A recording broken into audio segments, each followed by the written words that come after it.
Government shutdown will have immediate impacts in our community, so we have our crews looking into what's happening now and what comes next. Our Melissa Kim is talking with people around the National Mall. Some will have to keep working despite a shutdown. But first, let's start with Matthew Torres. What are some of our local lawmakers saying about this possible shutdown?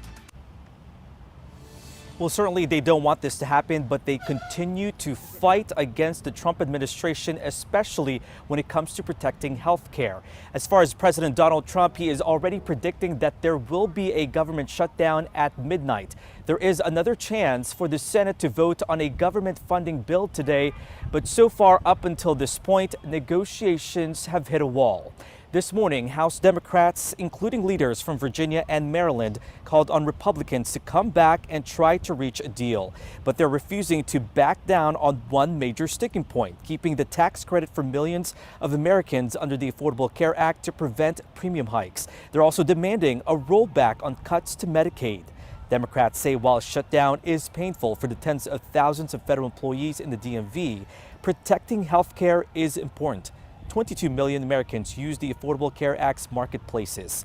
Now, President Donald Trump is pointing the blame on a possible shutdown squarely on Democrats, saying they are failing to compromise on other issues, including illegal immigration. He also threatened once again that more federal layoffs are imminent if there is a shutdown.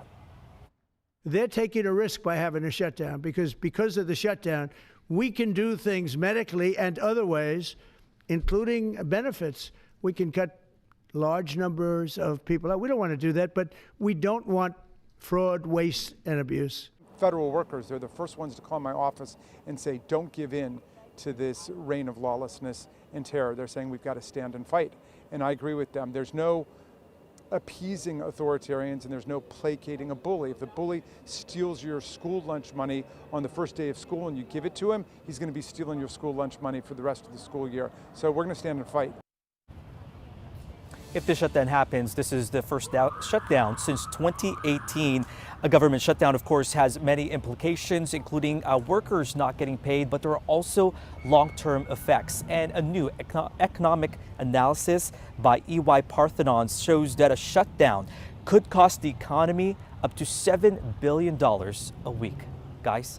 At a time when this particular region has already taken a hit. That's right. We're expecting that vote at 5:30. We'll be standing by for that. Keep us updated, Matthew. Thank you.